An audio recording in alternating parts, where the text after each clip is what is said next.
दोपहर के लगभग 3 बजे के आसपास का वक्त हो रहा होता है। इसी बीच में एक डिलीवरी बॉय आता है और घर की घंटी बजाता है और घर की घंटी जैसे ही बजती है तो महिला निकलती है, पूछती है कि भैया क्या बात है। वे कहता है कि मैडम आपका पार्सल है। पार्सल दे करके सिग्नेचर कराता है और जैसे ही जाने के लिए चलता है तभी कहता है कि मैडम साहब घर पर है या फिर बाहर है। वे कहते हैं कि साहब ड्यूटी पर गए हुए हैं। तभी वे कहता है कि मुझे प्यास लगी है, क्या एक गिलास मुझे पानी मिल सकता है। तभी जैसे ही पानी मांगा जाता है वे कहती है कि ठीक है कोई बात नहीं, आप अंदर आ जाइए। अब डिलीवरी बॉय अंदर जाता है और अंदर जाने के बाद जब तक उसका मन करता है, जब तक उसका दिल नहीं भर जाता है, तब तक वह घर के अंदर ही रहता है और आसपास के किसी व्यक्ति को इस बात पर कोई शक नहीं होता, कोई सुलह नहीं होता। आखिरकार ये ऐसा पहली बार नहीं होता, यह लगातार कई सालों से ऐसा चल रहा होता है। और एक दिन सोशल मीडिया पर यह खबर तैरती है कि उस पुलिस वाले यानी कि उस पुलिस वाले की बीवी होती है और पुलिस वाले की बीवी का कत्ल हो चुका होता है। अब पुलिस ने इस घटनाक्रम का खुलासा करने के लिए तमाम जत्न लगाए होते हैं, तमाम कोशिशें की होती है कि एक ऐसा अंधा कत्ल होता है कि कातिल को ढूंढ पाना बड़ा ही मुश्किल होता है। आखिरकार पुलिस ने उस कातिल को तलाश कर लिया, पुलिस ने उसे गिरफ्तार किया और गिरफ्तार करने के बाद वे कातिल बार बार एक ही बात कह रहा होता है कि मैं पकड़ा कैसे गया, बस मुझे ये बता दो। पुलिस हंसती है और मुस्कुराती है और कहती है कि पहले ये बताओ कि कत्ल तुमने कैसे किया, क्यों किया, क्या वजह होती है। आखिरकार जब दोनों ने एक दूसरे के बारे में बताया तो लोगों को इस कहानी के बारे में सुनकर के बड़ी ही हैरानी हो रही होती है कि आखिरकार ऐसा कैसे हो सकता है। आज कहानी उसी डिलीवरी बॉय और पुलिस वाला और पुलिस वाले की बीवी की होती है। नमस्कार, आदाब, सत श्री अकाल, मैं मनोज यादव, मेरा अभिवादन स्वीकार करें। आज की जो सच्ची घटना मैं आपको सुनाने जा रहा हूं, यह सच्ची घटना है छत्तीसगढ़ प्रदेश का एक जिला होता है सुकमा। दरअसल सुकमा जिले में ही एक तैनात एक पुलिस वाला होता है जो कि डॉग हैंडलर का काम किया करता है। उसका नाम होता है शिशुपाल।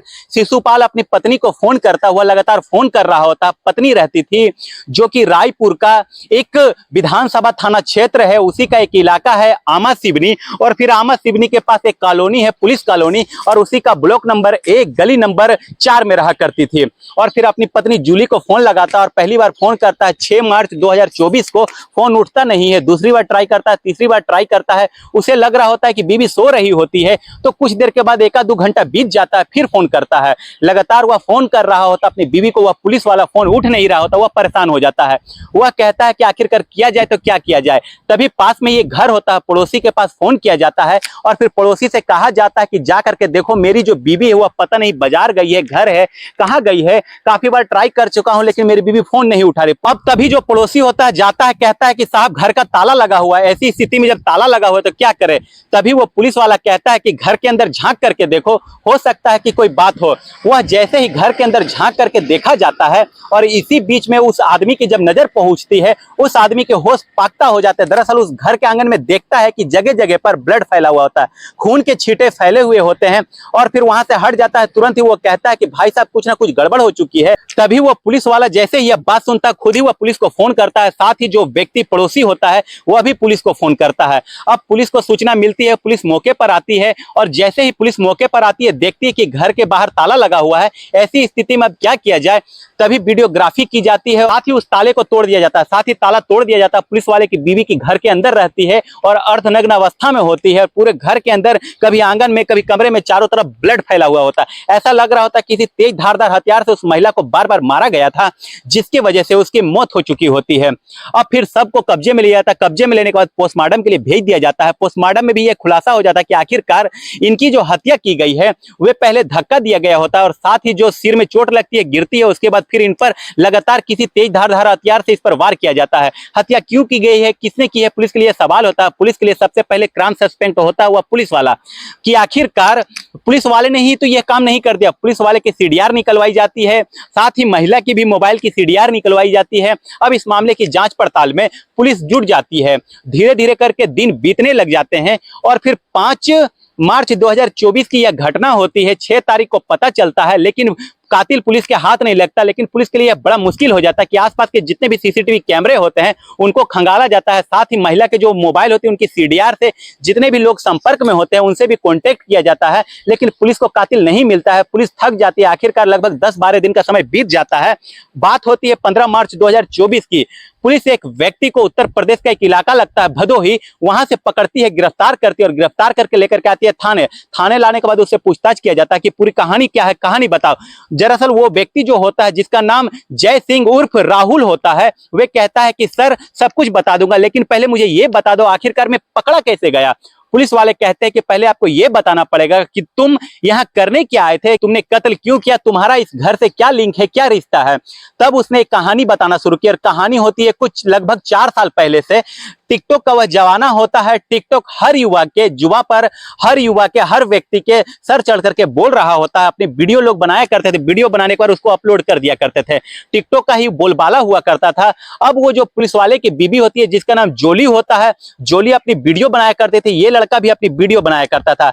हालांकि ये लड़का मुंबई में रह करके नौकरी किया करता था इलेक्ट्रीशियन की, और फिर इसकी भी शादी हो चुकी होती है, 2 बच्चे हो चुके होते हैं।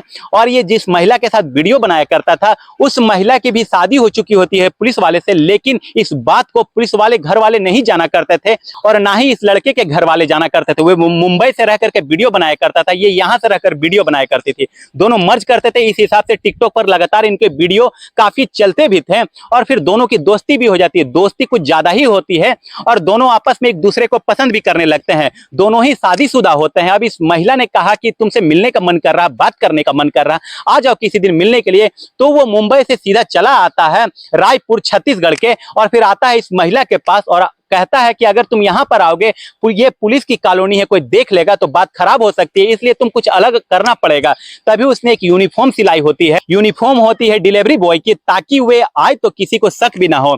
अब डिलीवरी बॉय बन करके वह आता है, दरवाजा खुला हुआ होता है, फिर एक दूसरे के साथ रहते हैं, वक्त बिताते हैं, और वो ऐसे वक्त बिताता था जब पुलिस वाला घर पर होता नहीं था।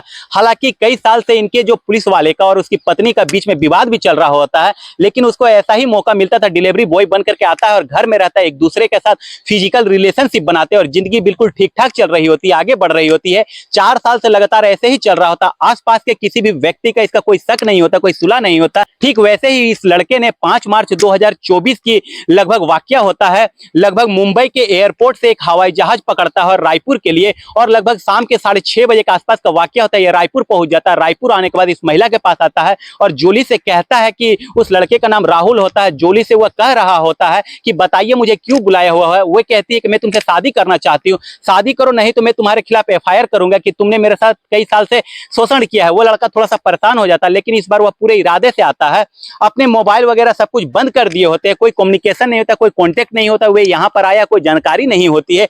कपड़ा भी पूरा ऊपर से उसने अपना चेंज कर लिया होता है, चेहरे को ढक लिया होता है ताकि उसे कोई पहचान ना पाए। अब घर आता है, जैसे ही बातचीत चल रही होती है उसने महिला को धक्का दिया, धक्का देने के बाद महिला गिर जाती है, और कैंची पास में ही पड़ी हुई होती है। उस तेज धारदार हथियार से उस महिला के शरीर पर बहुत वार करता है, और फिर उसके लाश को पूरे घर में इधर से उधर ले करके दौड़ रहा होता है। और दौड़ने के बाद इधर से लगभग 6:30 बजे वह घर में प्रवेश करता है, और 9 बजे घर से निकलता है। वापस उसे मुंबई जाना होता है, लेकिन थोड़ा लेट हो जाता है क्योंकि उसकी जो फ्लाइट होती है वह छूट जाती है। अब फ्लाइट छूट जाती है, वह परेशान हो जाता है, अब क्या करे। अब इधर से सीधा वह स्टेशन पहुंचता है, पूरी एलटीटी एक्सप्रेस भूसावली तक वह गाड़ी पकड़ता है, और वहां से भूसावली से कामयानी एक्सप्रेस पकड़ता है, उससे वह उत्तर प्रदेश के भदोही अपने गांव पहुंच जाता है।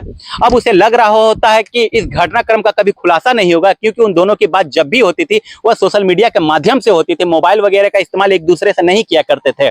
अब ऐसी स्थिति में उसने कहा कि साहब मैंने तो पूरी कहानी बता दी है, लेकिन मैं पकड़ा कैसे गया, आप ये भी तो बता दो। पुलिस वाले ने कहा कि जब तुम मुंबई से रायपुर के लिए सफर कर रहे थे तो हवाई जहाज का आपको एक टिकट मिलता है, दरअसल तुम जल्दबाजी में उस टिकट को उस घर के अंदर ही भूल करके चले आए थे, और हम लोगों की नजर उस पर नहीं पहुंच पा रही थी। कई दिनों तक वह टिकट हमारे हाथ लग जाता है, उस टिकट के माध्यम से हम रायपुर के जो हवाई अड्डा होते हैं उसके सीसीटीवी फुटेज को खंगाला जाता है, साथ ही मुंबई भी टीम जाती है, वहां से जानकारी जुटाई जाती है, और साथ ही जो मुंबई में पता चलता है कि तुम यहाँ पर हो ही नहीं, तुम अपने गाँव गए हुए हो, तो इसके बाद जो टीम होती है तुम्हारे गाँव भदोही पहुंचती है, भदोही जाने के बाद तुम्हें गिरफ्तार कर लेती है, और गिरफ्तार करने के बाद पुलिस ने उसको जेल भेज दिया होता है। पुलिस की कोशिश है कि कम से कम समय में उसके विरुद्ध कड़ी से कड़ी कार्रवाई कराने की चार्जशीट दाखिल करे और उसके खिलाफ सजा मिल सके, और साथ ही उस पुलिस वाले पर जो शक किया जा रहा था वह पुलिस वाला कोई दोषी नहीं होता। यहाँ से वह पता चलता है कि पति पत्नी का बीच में विवाद भी चल रहा होता है, 12 साल पहले लगभग शादी हो चुकी होती है, लगभग कोई बच्चा नहीं होता, इसलिए उन दोनों के बीच में विवाद हुआ करता था।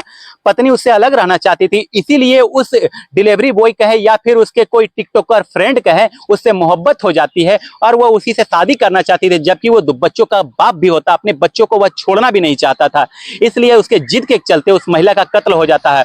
दोस्तों, इस पूरी घटनाक्रम को सुनाने का उद्देश्य किसी को परेशान करना नहीं है, किसी का दिल दुखाना नहीं है, बल्कि आपको जागरूक करना है, आपको सचेत करना है। दोस्तों, अगर वीडियो अच्छी लगी हो तो चैनल को लाइक शेयर सब्सक्राइब करना ना भूलें। मिलते हैं अगली किसी नई वीडियो में, तब तक के लिए जय हिंद, जय भारत।